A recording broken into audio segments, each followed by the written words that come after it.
প্রিয় শিক্ষার্থী বন্ধুরা, আজকে ফিজিক্সের আরেকটি নতুন ক্লাসে তোমাদের স্বাগত। এই ক্লাসটি হলো ওই আগে ক্লাস যেটা করছিলাম একমাত্রিক গতি, সেটা ধারাবাহিকতা, এটা হলো দ্বিতীয় ক্লাস। দ্বিতীয় ক্লাসে আমরা আজকে কি পড়াবো? আমরা আজকে পড়াবো কোনো বস্তুকে নিচ থেকে নিক্ষেপ করলে এটি সর্বোচ্চ কত উচ্চতায় উঠবে, আর সেই উচ্চতায় সর্বোচ্চ উচ্চতায় উঠতে কতটুকু সময় লাগে, আর সে নিচে নামতে কতটুকু সময় লাগে। তোমাটা সেম হবে। আচ্ছা, আমি তোমাকে দেখিয়ে দেবো, সমস্যা নেই। তাহলে শুরু করা যাক। হেডিং দাও। হেডিংয়ে লিখবা সর্বোচ্চ উচ্চতায় উঠতে সময়, সর্বোচ্চ উচ্চতায় উঠতে সময়। এখন বলো, সর্বোচ্চ উচ্চতায় যে উঠতে আমরা সময় নির্ণয় করব, সর্বোচ্চ উচ্চতায় কিন্তু একটা শর্ত আছে। শর্ত বলতে মানে একটা জিনিস আছে যেটা সবসময় ঘটে। কি বলতো? সর্বোচ্চ উচ্চতায় বেগ শূন্য হয়। তাহলে সর্বোচ্চ উচ্চতায় বেগ শূন্য করে দাও। v = 0, আদি বেগ শূন্য, শেষ বেগ শূন্য, আদি বেগ তো আমরা জানি না। তাহলে এখন একটা লিখবো, v² = u² 2gh। এখন এখানে কেন চিহ্ন দিই নেই? এগুলোতে চিহ্ন দিই নেই কেন? এখন আমরা দেখব। আর এখানে কি কি চিহ্ন বসবে সেটা আমি দেওয়ার আগে তোমরা করতে পারবে যখন আমার আগের লেকচারটা দেখে আসবে। দেখো এখানে কি কি চিহ্ন বসবে। দেখো, আমরা একটা বস্তুকে এইভাবে খাড়া উপর দিকে নিতে গেলাম, সেটা কি হবে? এভাবে গিয়ে একটা সর্বোচ্চ উচ্চতায় পৌঁছাবে, তারপর আবার নিচে নেমে আসবে। এটা হলো গ্রাউন্ড, এখানে দিলাম। ঠিক আছে, তো এটা কি একদম পড়েছে, যে বিন্দুতে একদম সর্বোচ্চ উচ্চতায় পৌঁছাইছে সেটা হলো আমরা h max ধরব। h max, তাহলে এটাকে আমরা h max দিই। আর জি এটা সবসময় নিচের দিকে না, আমরা সবগুলো উপরের দিকে ধরছিলাম। এদিকে পজিটিভ ধরছি আর নিচের দিকে নেগেটিভ ধরছি।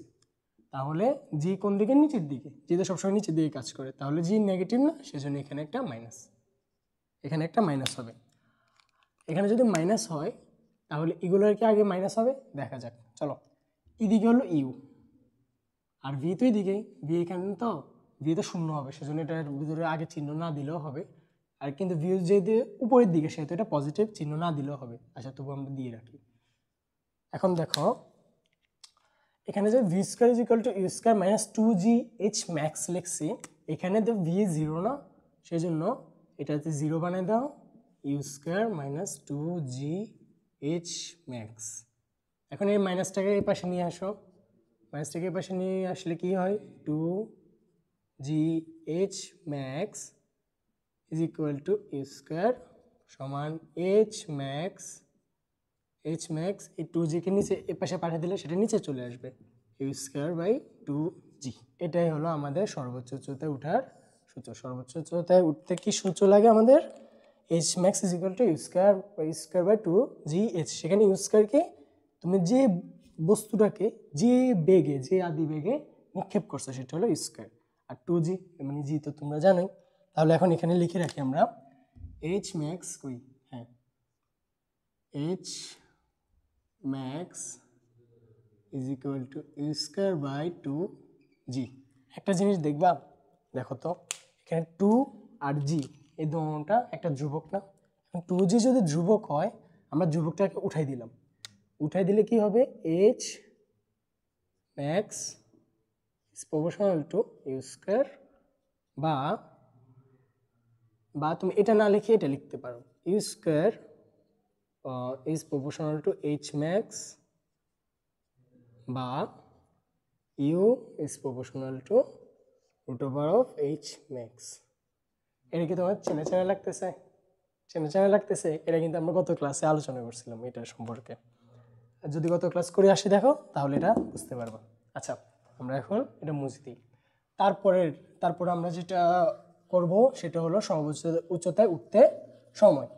তাহলে এখানেও হেডিং একটা দাও, সর্বোচ্চ উচ্চতায় উঠতে সময়। সর্বোচ্চ উচ্চতায় উঠতে সময়। তুমি যে বস্তুটাকে, আমি মুছে দিলাম, তুমি যে এই বস্তুটাকে উপরের দিকে নিক্ষেপ করছিলা, সেটা যে এভাবে গিয়ে এই বিন্দুতে, এটা হলো সর্বোচ্চ বিন্দু, এটা থেকে এর দূরত্ব কত, এইচ ম্যাক্স।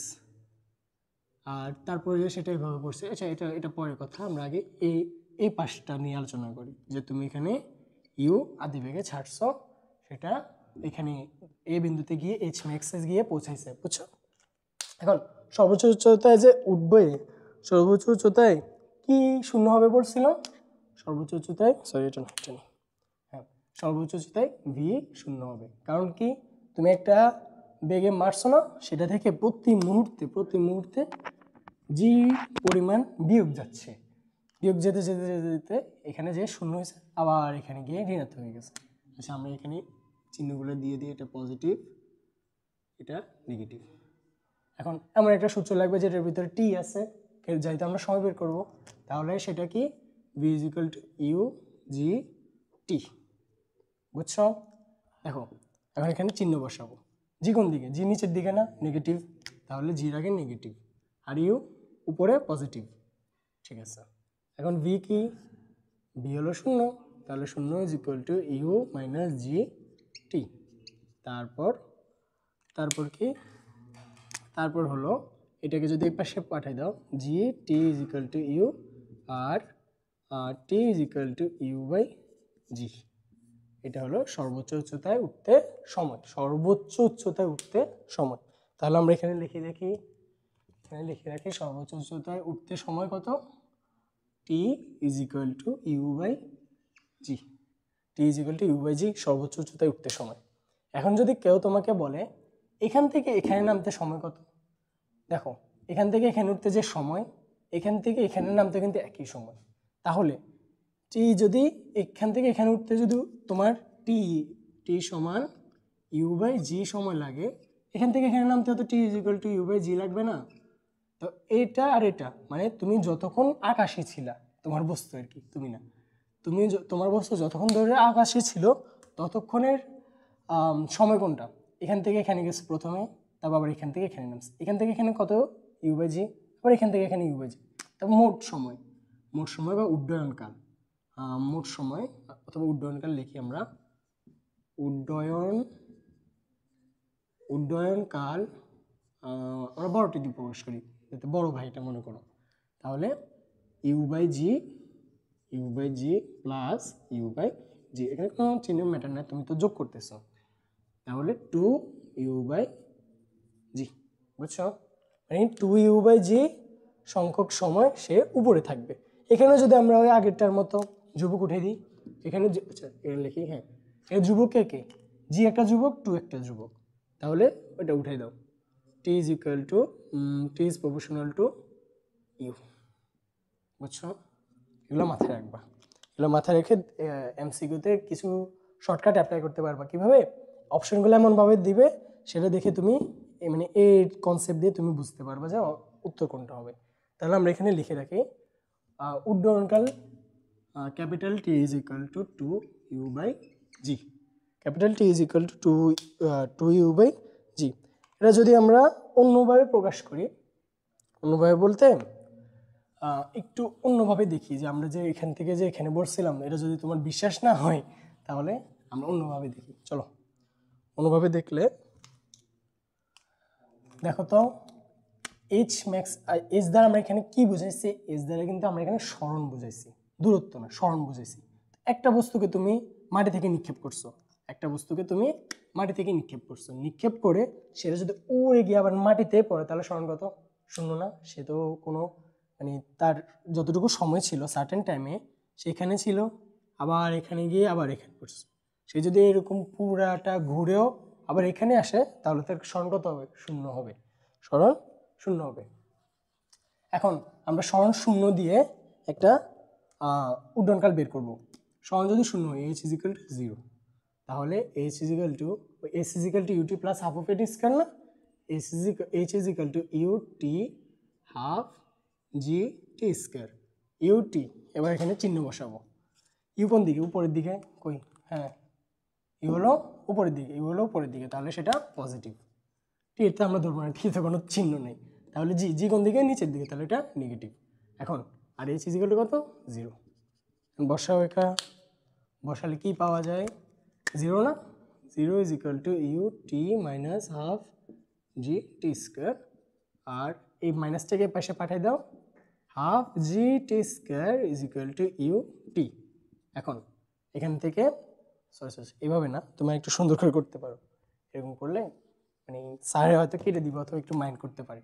তুমি সবগুলোকে এই পাশে মানে এই পাশে না এখানে রাখো, ইউ ইউ না টি, দুটো থেকে টি কমন যায় না, টি কমন নাও, U minus half G T is equal to 0।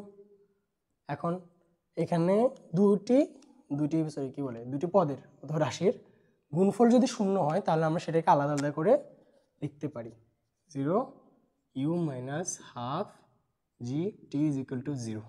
তাহলে টি ইজ সমান শূন্য মানে একদম প্রাথমিক অবস্থা যেখানে ছিল সেখানে তার সরণ শূন্য ছিল। তারপর আরেকটা ইউ মাইনাস জিটি না, তুমি এটাকে এই পাশে পাঠিয়ে দাও, U is equal to half G T, বা এটাকে যদি এই পাশে পাঠিয়ে দাও, এই আমার তো লাগবে এটা, এগুলোকে ধরে এই পাশে পাঠিয়ে দাও, অথবা এভাবে লিখতে পারো, 2 এখানে উপরে উঠে যাবে 2 ইউ, আর জিটা নিচে চলে আসবে জি। বুঝছো এটা? বুঝছো? তাহলে একটা জিনিস খেয়াল করো, আমরা কিন্তু এখানে দুইটা জিনিস পাইছি। আমরা প্রথমত এটা পাইছি টি ইজ ইকুয়াল টু 0, আরেকটা পাইছি 2 ইউ বাই জি। তুমি বলতে পারো আমরা তো সেখানে দেখো 2 ইউ বাই জি আলোচনা করছি, এটা কোত্থেকে আসছে? দেখো তুমি যখন একটা বস্তুকে, একটা বস্তু নিয়ে মনে করো, হ্যাঁ মনে করো এটাকে ধরে উপরে নিক্ষেপ করছো এই তলে মানে এই লেভেলে যখন ছিল তখন তার সরণ তো শূন্য ছিল, সরণ শূন্য ছিল না, একদম সময়ের শুরুতে যখন সময় শুরু হয়নি তখন তো শূন্য ছিল। এখন এটা গিয়ে এখানে পড়ে আবার এখানে চলে আসছে অথবা এখানে চলে আসছে, আবার এই লেভেলে চলে আসছে না, লেভেলে চলে আসছে মানে সরণ শূন্য। বুঝছো? যদি বুঝে থাকো তাহলে এই রিলেটেড যে কোনো অঙ্ক দিলে কিন্তু তোমরা পারবে। আমি এখন এখান থেকে একটা অঙ্ক দিব, ভিডিওটা পজ করে আমি লিখে নিই, আর তারপরে তোমরা এগুলো রিভিশন দিয়ে নাও, তারপরে আমরা করব। ঠিক আছে? হ্যাঁ আমরা ম্যাথটা লিখে ফেলেছি আর সূচিগুলি পাশে পাঠিয়ে দিচ্ছি। দেখো এখন আমরা এটা পড়ে নিই আগে। তুমি একটি মাঠে দাঁড়িয়ে আছো, আমরা যদি চিত্র দিয়ে বুঝি তাহলে কিন্তু সহজে বুঝতে পারবো। মনে করি এটা তুমি, তোমার নাম রফিক জব্বার, যাই হোক, তুমি একটি মাঠে দাঁড়িয়ে আছো, উপরের দিকে একটি বল নিক্ষেপ করলে। তুমি এখানে দাঁড়িয়ে, তোমার হাতে একটা বল আছে, এগুলো উপরের দিকে, হ্যাঁ তোমার হাতে একটা বল আছে যেটা তুমি উপরে নিক্ষেপ করছো, যেখানে আদি বেগ ইউ ইজ ইকুয়াল টু কি, u is equal to 20 metre per second, u is equal to কি 20 মিটার পার সেকেন্ড। তোমার উচ্চতা কোনটা? এটুক, আচ্ছা নকারে দিয়ে লিখি, তোমার উচ্চতা কত? এতটুকু, মানে যে উচ্চতা থেকে তুমি বল মারছো আর কি, 1.5 মিটার। তোমার উচ্চতা 1.5 মিটার হলে বলটি সর্বোচ্চ কত উচ্চতায় উঠবে? মনে করো বলটি সর্বোচ্চ এই উচ্চতায় উঠলে সেটা কি? এইচ ম্যাক্স, এখান থেকে এখানে সেটা হলো এইচ ম্যাক্স। এখন বলটি সর্বোচ্চ কত উচ্চতায় উঠবে সেটা হলো এইচ ম্যাক্স, যেখানে G is equal to 10 metre per second. আমরা কি করি, প্রশ্ন পুরোটাই পড়ি কিন্তু এই ছোট্ট করে লেখা থাকে যে নিচে দিয়ে, সেটা আমরা পড়ি, সেজন্য আমাদের অঙ্ক ভুল হয়। দেখো এখানে আমাদের কোন সূত্র লাগবে? নিশ্চয়ই এটা। তাহলে লেখো h is equal to u square by 2g। আমরা এখানে এইচ ম্যাক্স কেন লিখি না একটু পরে বুঝবা। দেখো you square by 2g, you কত 20, স্কোয়ার বাই 2 ইন্টু 10, জি এর মান 10, তাহলে এখানে কত 400 ডিভাইড বাই 20, কাটা 20, হ্যাঁ 20 metre, h is equal to 20 metre. কিন্তু এটাকে আমাদের এইচ ম্যাক্স। দেখো তো তুমি এখান থেকে বল মারছো, সেটা গিয়ে উপরে গিয়ে এখানে উঠছে আবার নিচে নেমে আসছে, তাহলে আমরা এই সূত্র দিয়ে যতটুকু পাইছি সেটা হলো যে বিন্দু থেকে তুমি মারছো আর যেখানে যে পৌঁছেছে এতটুকু পাইছি। কিন্তু আমাদের তো এতটুকু লাগবে না, আমাদের তো লাগবে এই ভূমি থেকে এতটুকু। বুঝছো? ভূমি থেকে এতটুকু হলো আমাদের কাউন্ট করতে হবে, এবং ভূমি থেকে এতটুকু যদি কাউন্ট করি তাহলে আমাদের কি করতে হবে? H max is equal to 20 লিখবা, আর ছোট্ট করে এখানে প্লাস 1.5 মেরে দিবা মিটার, তাহলে কত আসবে? 21.5 মিটার। বুঝছো? তোমাদের এরকম রেডিমেডই অঙ্ক দিবে, কিন্তু এখানে ছোট ছোট যেই টার্মগুলো আছে সেগুলোতে তোমরা হয়তো আটকে যেতে পারো, সেজন্য আমি এটা দেখাই দিলাম। ঠিক আছে, আর আমি এর পরের ভিডিওতে এরকম কয়েকটা ম্যাথ আছে যেগুলো শর্টকাট আছে, এই শর্টকাট নিয়ে একটা শর্টকাট নিয়ে আলোচনা করব। ততক্ষণ পর্যন্ত ধন্যবাদ, আল্লাহ হাফেজ, সবাই ভালো থেকো।